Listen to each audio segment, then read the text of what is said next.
नमस्कार, स्वागत है आप सभी का। आपके साथ मैं हूं मेघा कौशल। भारत का पड़ोसी देश श्रीलंका एक बार फिर से गृह युद्ध की आग में धधक रहा है। वहां के हालात बेकाबू हो चुके हैं। आर्थिक संकट से जूझ रहा श्रीलंका अब राजनीतिक संकट से भी जूझने लग गया है। अविश्वास और आक्रोश की आग में कोहराम मच गया है। हालात ये हो गए हैं कि लोग सड़कों पर राष्ट्रपति का इस्तीफा मांग रहे हैं, तो राष्ट्रपति गोटबाया राजपक्षे लंका को लावारिस छोड़कर भाग गए हैं।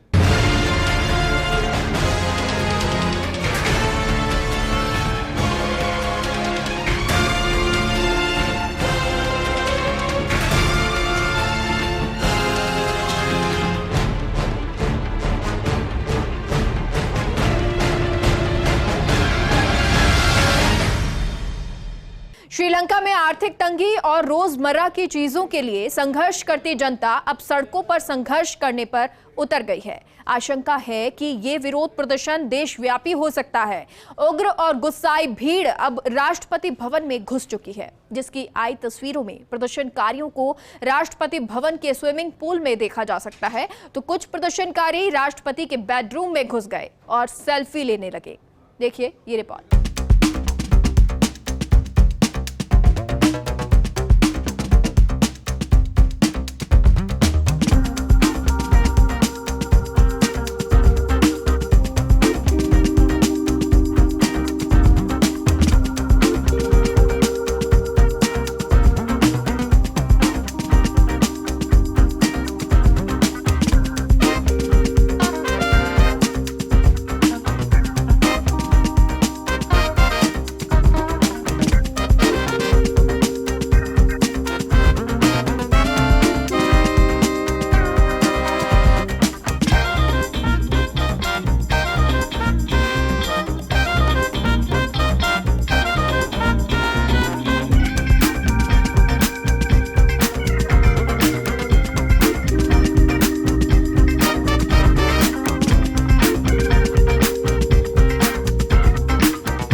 श्रीलंका में एक बार फिर हालात भयावह हो गए हैं। आक्रोश की आग में लंका ऐसे जल रही है कि सड़कों पर जनता उतर आई है। एक बार फिर देश में गृह युद्ध शुरू हो गया है। जनता सड़कों पर राष्ट्रपति से इस्तीफे की मांग कर रही है, तो गुस्साई भीड़ अब कोहराम मचा रही है। हालात ये है कि पुलिस और प्रदर्शनकारी आमने सामने हो गए हैं। प्रदर्शनकारी राष्ट्रपति आवास पर कब्जा जमा चुके हैं, राष्ट्रपति के स्विमिंग पूल में नहा रहे हैं, तो गोटबाया के बेडरूम में सेल्फी ले रहे हैं। प्रदर्शनकारियों ने राष्ट्रपति भवन को धर्मशाला बना दिया है।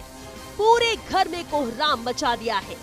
हालत ऐसी करती है कि खुद राजपक्षे भी अपना घर अब पहचान न पाए। आर्थिक संकट से जूझता श्रीलंका। कोलंबो में राष्ट्रपति के खिलाफ प्रदर्शन। कोलंबो की सड़कों पर प्रदर्शनकारियों का उत्पात।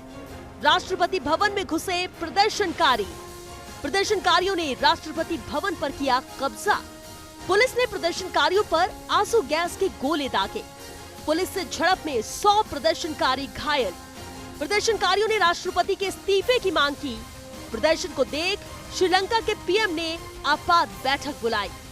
हिंसक प्रदर्शन और आगजनी के बाद गोटबाया ने वो साबित कर दिया है जिसके लिए राजपक्षे भाई जाने जाते हैं।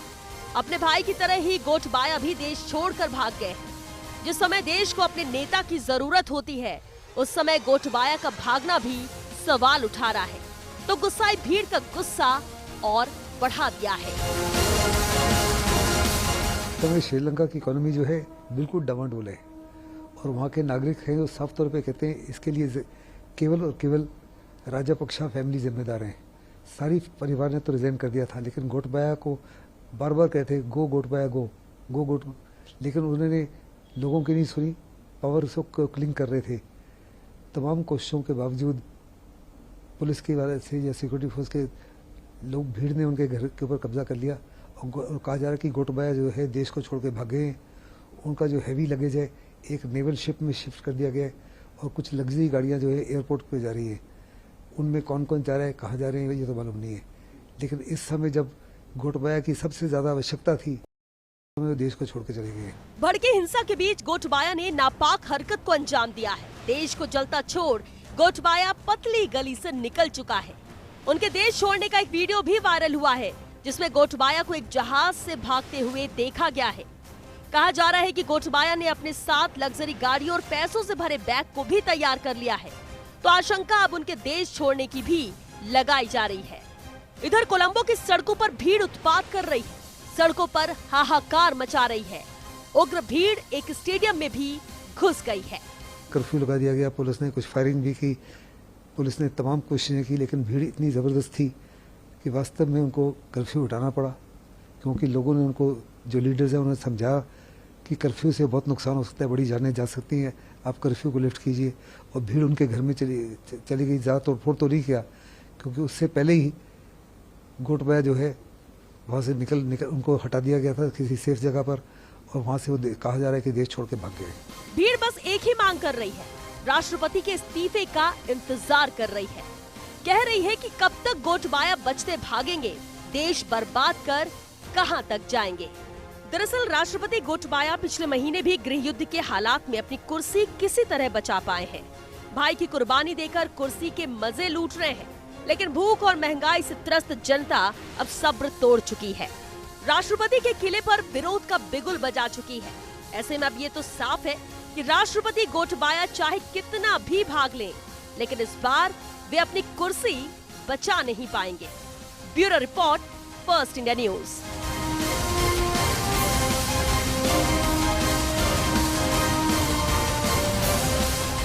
आर्थिक तंगी से जूझ रहे श्रीलंका में अब गुस्से की ज्वालामुखी फूट चुकी है। वेद पुराणों में जो लंका सोने की कही जाती थी, उसकी हालत अब पीतल की भी नहीं रही है। राजपक्षे भाइयों ने लंका का ऐसा दहन किया कि शायद अब उससे बाहर निकलना काफी मुश्किल हो गया है। ऐसे में आशंका है कि श्रीलंका के हालात कहीं सोमालिया जैसे ना हो जाएं, क्योंकि सोमालिया की आज हालत ऐसी है, वहां खाने को ना अन्न है और ना ही पीने को पानी, बस चारों तरफ आतंक ही आतंक है। देखिए ये रिपोर्ट।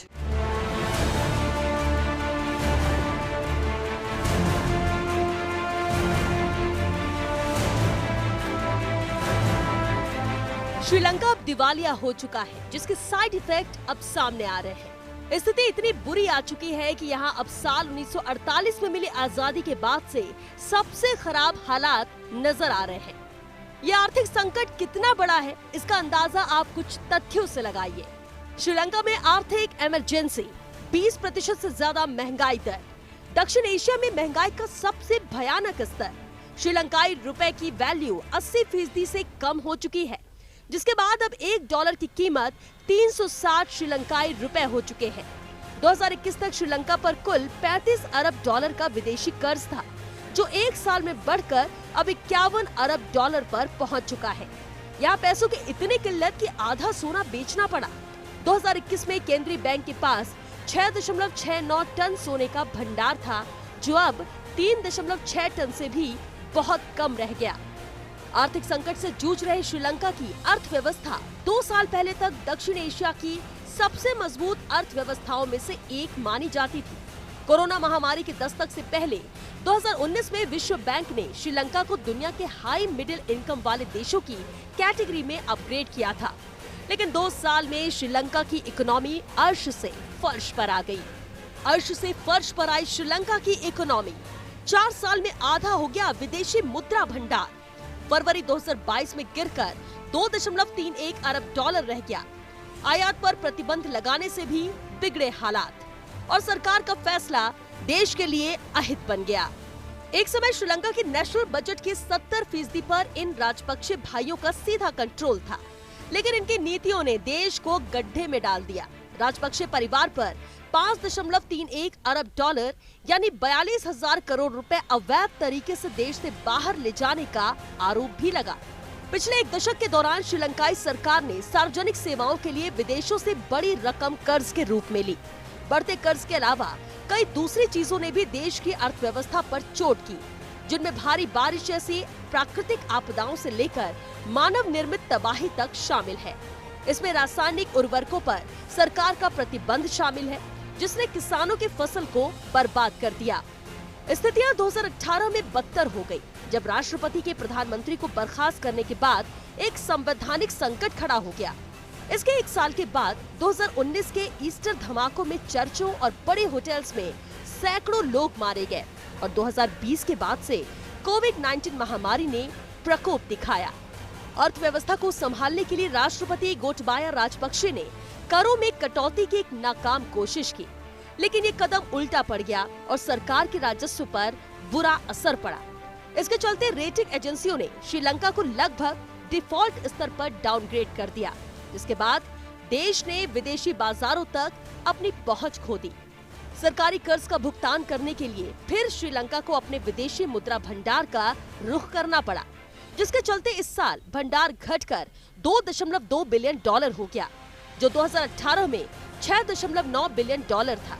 इससे ईंधन और अन्य जरूरी चीजों के आयात पर असर पड़ा और कीमतें बढ़ गईं। इन सबसे ऊपर सरकार ने मार्च में श्रीलंकाई रुपया फ्लोट किया, यानी इसकी कीमत विदेशी मुद्रा बाजारों की मांग और आपूर्ति के आधार पर निर्धारित की जाने लगी। ये कदम मुद्रा का अवमूल्यन करने के मकसद से उठाया गया, ताकि अंतर्राष्ट्रीय मुद्रा कोष से कर्ज मिल जाए। हालांकि अमेरिकी डॉलर के मुकाबले रुपए की गिरावट ने आम श्रीलंकाई लोगों के लिए हालात और खराब कर दिए। श्रीलंका में आम लोगों के लिए स्थितियां बहुत बुरी हो गई। लोगों को बुनियादी सामान के लिए घंटों तक लाइन में लगना पड़ा। एक सीमित मात्रा में ही लोगों को सामान मिलना शुरू हुआ। हाल के हफ्तों में दुकानों को बंद भी करना पड़ा। ब्रेड के दाम दोगुने हो गए। लगातार हो रहे पावर कट ने कोलंबो को अंधेरे में धकेल दिया, तो दिन बीतने के साथ लोगों को खाने के लाले पड़ गए। इस इकोनॉमिक ट्रबल के दौरान सबसे ज्यादा दुनिया में जिसने मदद की है वो हिंदुस्तान है। हिंदुस्तान ने तकरीबन $5 बिलियन ऑफ वर्थ उनको एड दी है। अलग कई तरीके से बहुत बड़े पैमाने पर उनको पेट्रोल और खाद्यान्न और मेडिसिन वगैरह डोनेट किए हैं, बड़े लोन दिए, और हिंदुस्तान बहुत ज़बरदस्त कोशिश कर रहा है कि इंटरनेशनल मॉनेटरी फंड जो है वो हर प्रकार से श्रीलंका की मदद करे। लेकिन श्रीलंका को जिस देश ने इस डुबोया है, उस देश की तरफ से किसी प्रकार की कोई सहायता की ऑफर नहीं आई।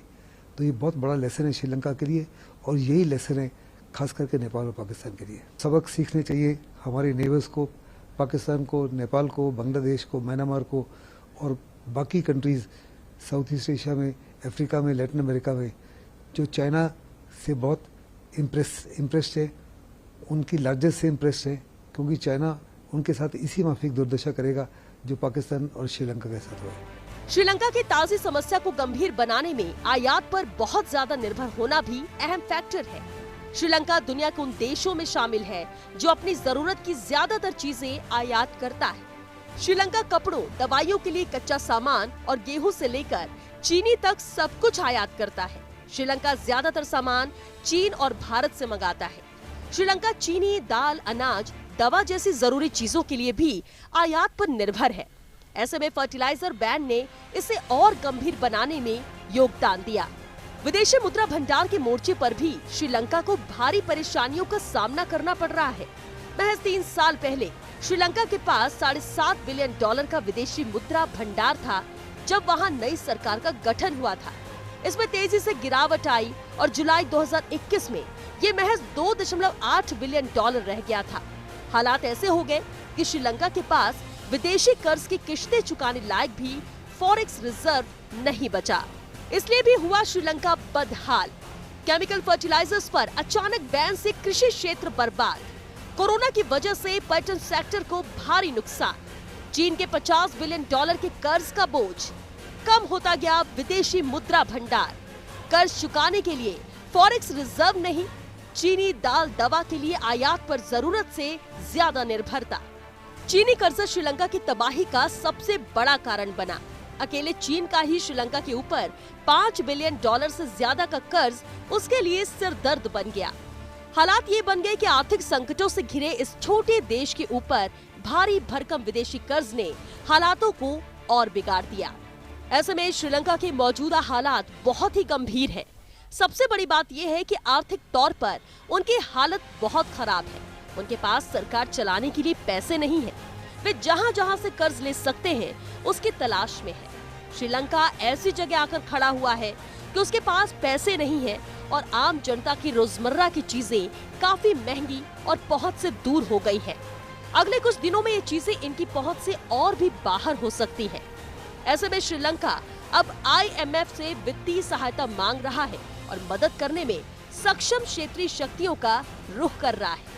लेकिन श्रीलंका सरकार के सामने अब ज्यादा विकल्प नहीं है। ऐसे में देश के हालात सुधरने के कोई आसार नहीं दिख रहे हैं। Bureau report, first India news.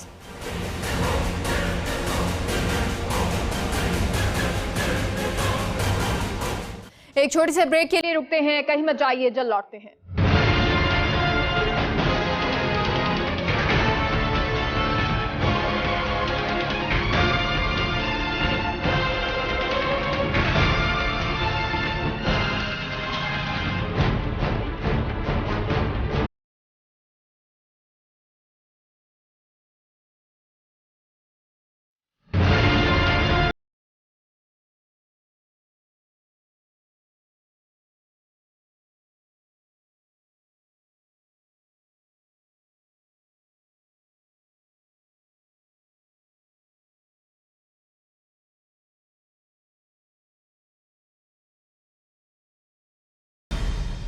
Break के बाद एक बार फिर से आप सभी का स्वागत है हमारे खास प्रोग्राम में।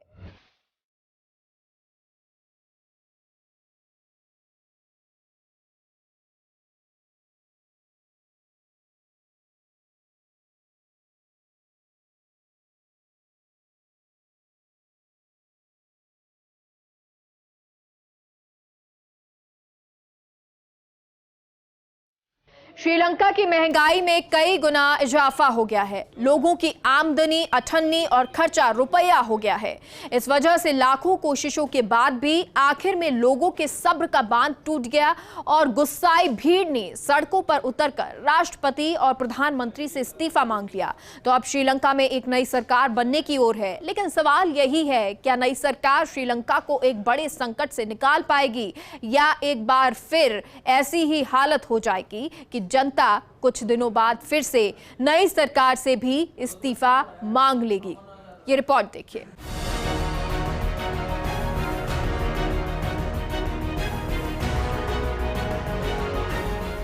जब जनता का गुस्सा 7वें आसमान पर होता है तो यही होता है जो श्रीलंका में हो रहा है।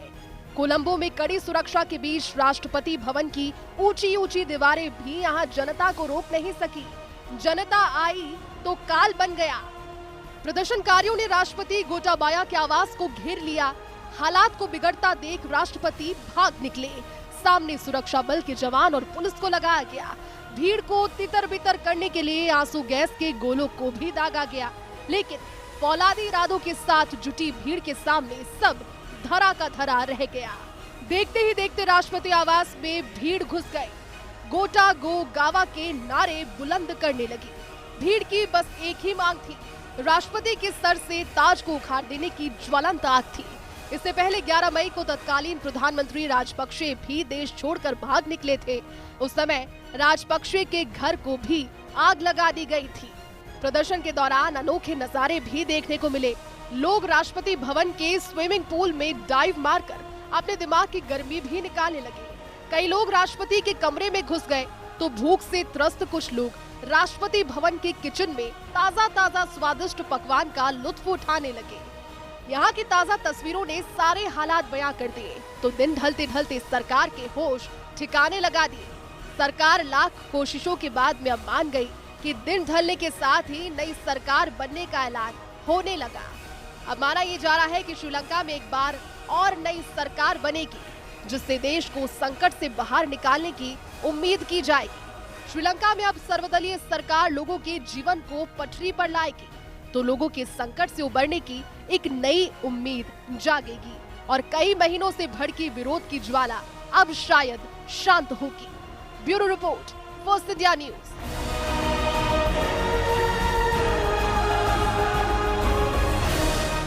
2 करोड़ 20 लाख की आबादी वाला श्रीलंका इस समय वित्तीय और राजनीतिक संकट से जूझ रहा है। देश में महंगाई के कारण बुनियादी चीजों की कीमतें आसमान छू रही हैं। यहाँ के हालातों पर अब सवाल उठने लगे हैं। दिवालिया होने के कगार पर खड़े श्रीलंका का भविष्य क्या होगा, इस पर अब जवाब मांगे जाने लगे हैं। श्रीलंका हिंद महासागर में भारत का पड़ोसी देश। रामेश्वरम से अगर समुद्री रास्ता पकड़ेंगे तो महज 1 से 2 घंटे में इस पड़ोसी देश की जमीन पर खड़े होंगे। श्रीलंका के साथ भारतीयों का पौराणिक नाता भी है। नीले समुद्र के बीच और हरे भरे पेड़ पौधों से सजा ये खूबसूरत द्वीप अपनी प्राकृतिक सुंदरता की वजह से सदियों से दूर दराज के पर्यटकों को लुभाता रहा है। मगर अभी वहाँ जैसी खबरें आ रही हैं, उसमें शायद ही कोई सैलानी श्रीलंका की ओर जाने की सोच रहा होगा। कभी सोने की लंका कहलाने वाला श्रीलंका आज गृह युद्ध की कगार पर पहुंच चुका है। आजादी के बाद सबसे बुरे आर्थिक हालात से जूझ रहा है। यूं कहें कि इकोनॉमी के इंजन का कुछ अता पता नहीं है। खाने के लाले पड़े हुए हैं और महंगाई 7वें आसमान को भी पार कर गई। राजनीतिक हलचलें तेज हैं।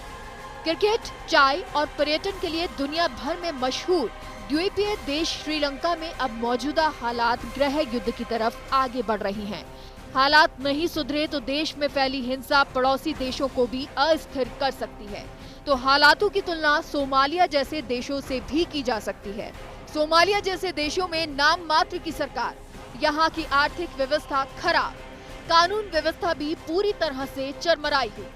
ऐसी स्थिति में जहां खाने पीने की चीजों का अभाव होगा, वहां पर हत्या, लूटपाट, आगजनी की घटनाएं बढ़ जाएंगी। श्रीलंका में खाने पीने की चीजों की जबरदस्त कमी, इसलिए यहाँ की तुलना आने वाले समय से की जा रही है। यहाँ भी दुकानों और मॉल्स के लूटने की खबरें आ चुकी हैं।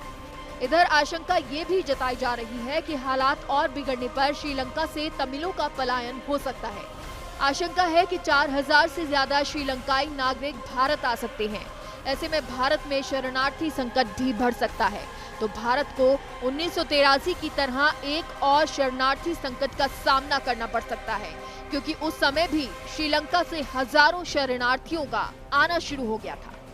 Bureau report, first India news.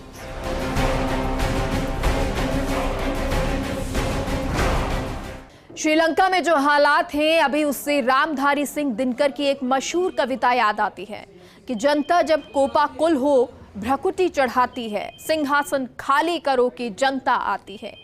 ये लाइनें भले आज श्रीलंका के लिए हों, लेकिन बढ़ती महंगाई और दूसरे देशों के जाल में फंसकर जो देश आज आर्थिक संकट की ओर बढ़ रहे हैं, वे यदि समय रहते श्रीलंका से सबक ले लें तो किसी और देश को एक और श्रीलंका ना बनना पड़ेगा। फिलहाल के लिए हमारे खास प्रोग्राम में इतना ही। नमस्कार।